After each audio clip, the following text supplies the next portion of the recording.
Bueno, ¿cómo están? Es un gusto compartir con ustedes este espacio de reflexión que nos permite el Congreso de Educación Inclusiva, organizado por Cerezo y auspiciado por el CES. Como yo soy una persona a la que le gusta siempre estar en comunidad, voy a, más allá de que estoy hablando a esta cámara, voy a apoyarme en dos compañeras que tengo aquí a dialogar desde la mirada con dos compañeras, una de ellas muy querida, compañera de toda la trayectoria de vida, porque esta inquietud por la educación inclusiva no empieza hoy, sino que ha construido nuestra travesía, nuestros andares, nuestras reflexiones, y tampoco es producto de mi pensamiento. Esto me parece que es muy importante, uno piensa siempre con el otro. Así que yo lo que traigo aquí son algunas reflexiones construidas con otros que nos habitan con sus palabras, con sus discursos, con los encuentros, con las conversaciones.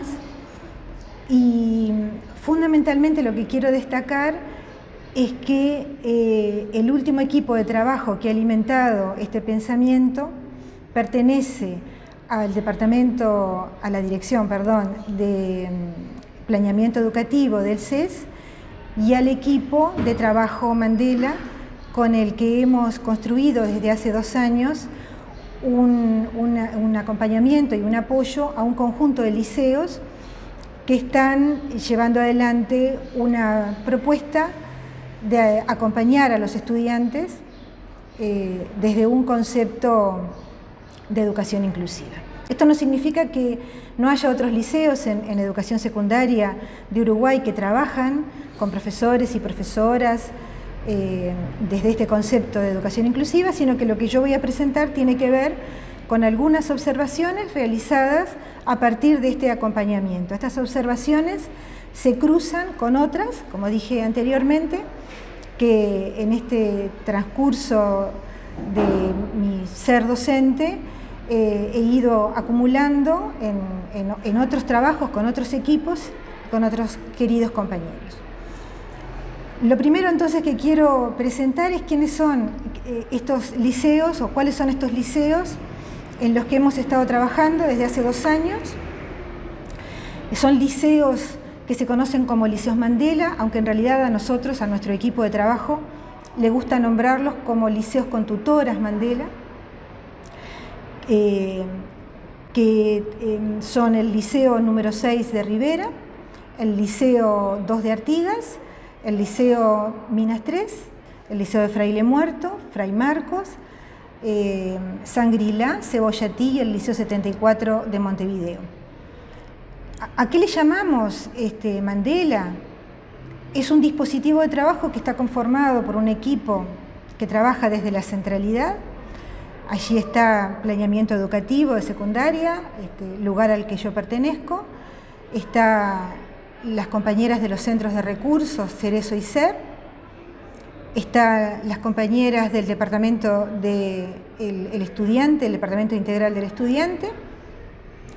Los compañeros del espacio de educación y TIC y todas las compañeras de la inspección docente. Ese equipo trabaja desde la centralidad con un equipo en territorio y trabajamos desde intentamos trabajar desde la horizontalidad. El equipo en territorio son los profesores de las comunidades educativas, pero muy especialmente los inspectores e inspectoras, directores y directoras y las tutoras, ahí sí solo en femenino porque son todas mujeres. 9 tutoras, 9 compañeras que trabajan construyendo este acompañamiento con un foco puesto en los estudiantes en situación de discapacidad, pero en realidad es de un concepto de diversidad. Este proyecto o este dispositivo Mandela también se impulsa como línea de educación inclusiva, y esto es muy importante, desde la ANEP, desde la Mesa de Educación Inclusiva de la ANEP, que también el CES integra.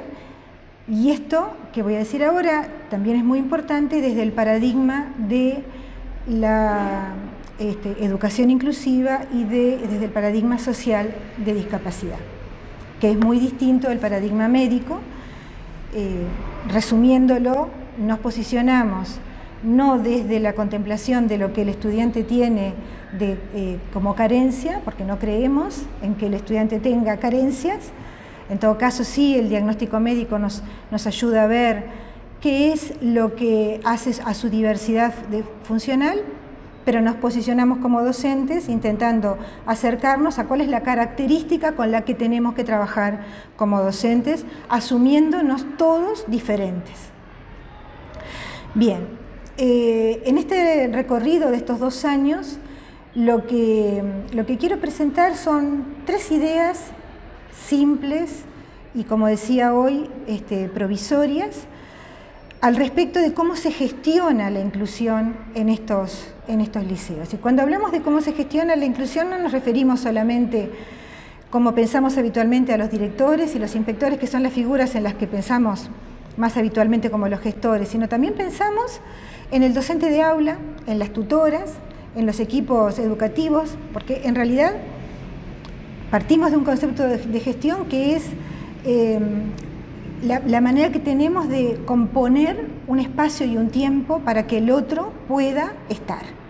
Entonces, desde ese concepto de composición, otras teorías o otras bibliotecas hablarán de organización del espacio y del tiempo, con un concepto flexible. Pensamos que todos en realidad gestionan. De todas maneras, nos vamos a detener en lo que hemos visto de cómo son o qué características intentan llevar adelante los directores y directoras, inspectores y tutoras. Y voy a tomar prestadas 3, y discúlpenme lo académico, 3 categorías teóricas que las traen 3 pedagogos argentinos que han sido los que me han acompañado, algunos de los que me han acompañado en esta construcción de ideas para poder observar y visualizar y reflexionar estos temas, que son Carlos Cuyen, Carlos Escliar y Silvia Duchanski. Primero voy a intentar conceptualizar y luego voy a intentar leer algunas citas de estos autores, y lo encuentro en una presentación que me traje como manera de que mi pensamiento, que siempre anda a veces demasiado entre nubes, no se pierda y se pueda aterrizar. Esta primera idea que hemos observado es que todos los liceos gestionan desde una concepción territorial, se diría hoy, territorial. Esta idea, para Carlos Cuyen, es nombrada como lo situado, ¿no? Es decir, Cuyen dice que las instituciones educativas siempre están geopolíticamente condicionadas por el suelo que las recibe, por el suelo, por el sitio que en donde se anclan, tienen un anclaje. Pero no todos gestionan desde esa percepción, desde ese respeto a la identidad del suelo. Pues bien, lo que hemos observado es que la gestión se realiza desde un conocimiento, un dar el tiempo a que el liceo construya desde la identidad, desde la forma de ser de los profesores y las profesoras y las familias, los estudiantes de esos liceos, su propia manera de incluir. Y en este sentido, estos liceos que tienen un fuerte sentido de comunidad y de trabajo en equipo, porque eso es lo situado, o la gestión situada, lo que hemos observado es que estas construcciones respetan mucho un sentido de comunidad casi diríamos de la modernidad y no de la posmodernidad, como Bauman a veces observa que la posmodernidad licúa todo y también licúa este viejo sentido de comunidad. Esto no significa ni mejor ni peor, ¿no? Pero es como un concepto más perteneciente a la modernidad en el sentido de que allí entran todos y todas. La comunidad es todos. Todos los que entren, todos los que se inscriban en ese liceo son parte del liceo. No hay un preguntarse, bueno, y este estudiante o esta estudiante no podrá inscribirse en otro lado, o no tendría que estar aquí, tendría que estar en otro liceo.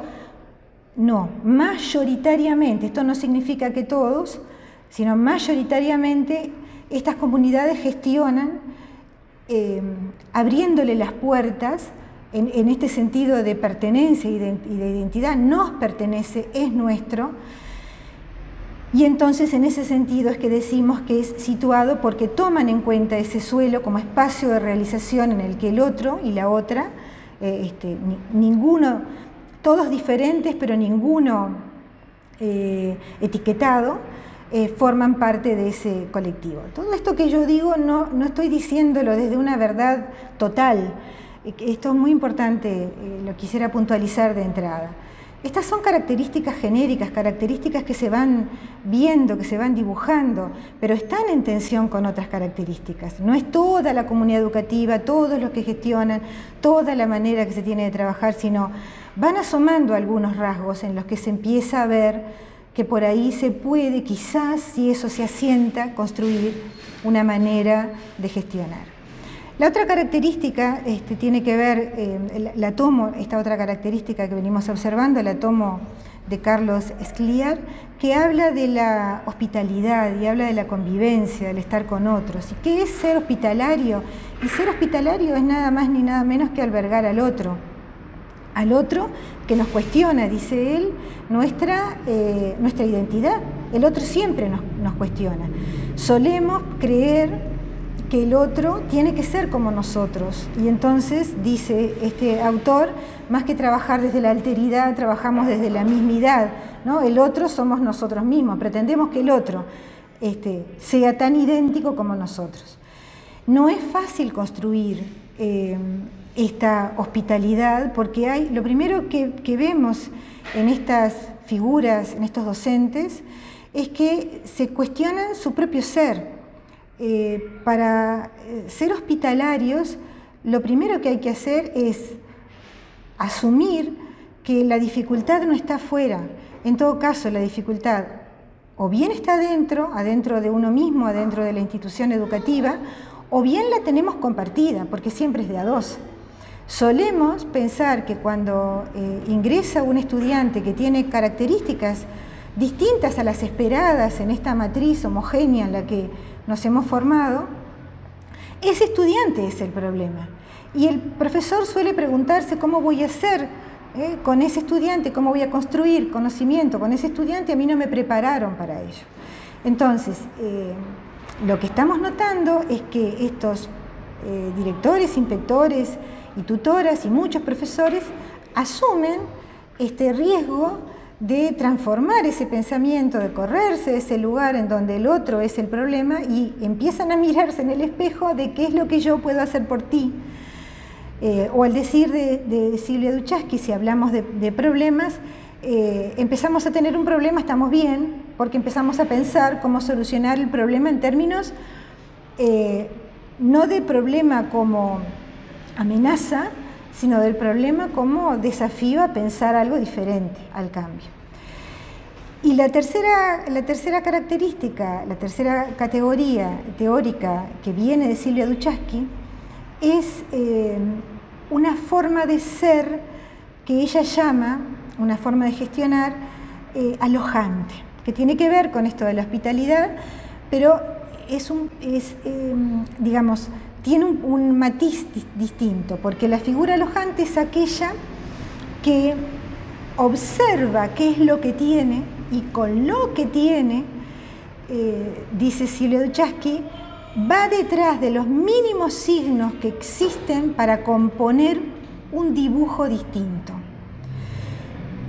Eso de alojar al otro componiendo con lo que el otro tiene, no con lo que yo espero que sea el otro, o con lo que yo quisiera que fuera el otro, o con lo que a mí me resulta fácil que sea el otro, porque así me formaron, sino si tengo que salir a investigar, si tengo que salir, digamos, en un sentido de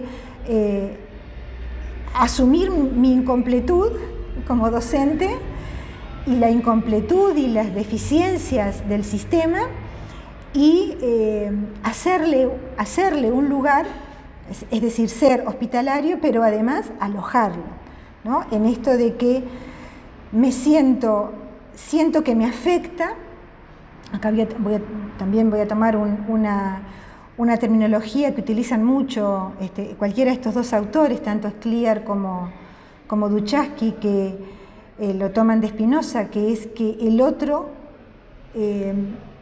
me toca, digamos, dejo que el otro me toque en el sentido de que me provoca, no solo que me provoque de lo mejor, también me puede provocar de lo peor, me angustia, me entristece, me da miedo, me enojo, ¿no? Porque no puedo, acepto la impotencia de ese no poder, y entonces en esa alojarlo desde esta actitud de estoy afectado, no es que solamente siento afecto, soy amoroso con el otro, sino estoy afectado, estoy incómodo, empiezo a construir un lugar para alojarlo, ¿no? Dentro del liceo. Estas figuras docentes que se encuentran gestionando la inclusión en estos liceos que tienen tutora Mandela, en esta manera, en esta búsqueda que realizan de cómo alojar al otro y cómo componer un nuevo dibujo en el que el otro esté, se apoyan en la normativa existente. Y esto es muy importante destacarlo, porque los docentes, es verdad, hay algunas investigaciones que muestran, y es verdad, desde mi punto de vista al menos, que la normativa aún es contradictoria entre las tensiones que hay, ¿verdad? Esto de asumir las tensiones, siempre que hay un cambio de época, un cambio de paradigma, acontecen estas cuestiones, que estamos como transitando entre normativas que nos hablan desde un lugar y normativas que hablan de otro. Bueno, cuando se gestiona la inclusión hay que buscar cuál es la normativa que existe y es muy abundante, que habilita nuestro hacer y fundamenta nuestro hacer para trabajar de una manera distinta con los distintos. Entonces, podemos salir o empezar desde Homtien del 1990 con la educación para todos, apoyarnos en múltiples declaraciones y conferencias a nivel internacional y normativa a nivel internacional que ha firmado Uruguay, que tiene que ver con el trabajo con la diversidad, con el trabajo con los estudiantes, los y las estudiantes en situación de discapacidad.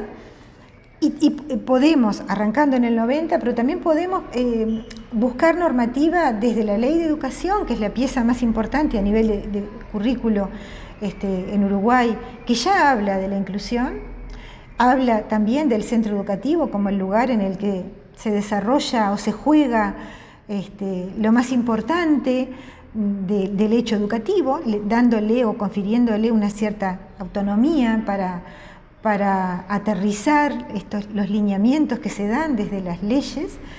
Existe también desde el año 2017 el protocolo de inclusión de las estudiantes, los y las estudiantes en situación de discapacidad, que ya ahí habla de cómo identificar las barreras existentes y de construir la ausencia de accesibilidad, estos dos conceptos que son muy importantes, barreras y accesibilidad, y que hablan de trabajar en clave DUA, también en clave adecuaciones.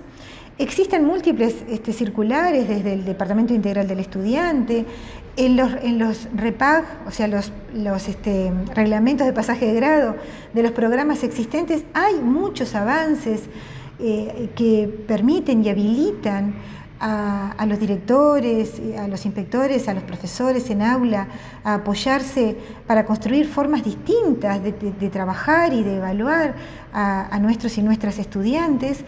Existen los documentos que salen desde las trayectorias educativas, el sistema de protección de trayectorias que está anclado en Codicen, que tiene allí unos documentos preciosos y riquísimos de Flavia Terici, que ya nos habla de las aulas como aulas heterogéneas, de que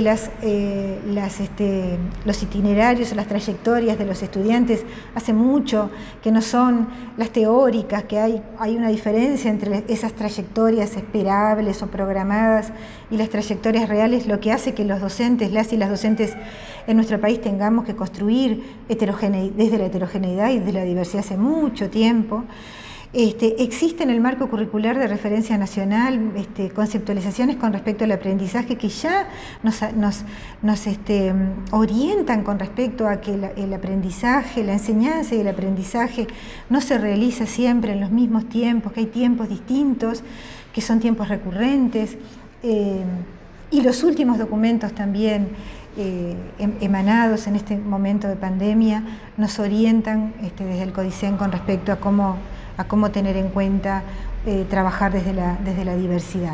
Hay que ir buscando en la normativa que hoy existe, con todas las contradicciones y tensiones, pero existe.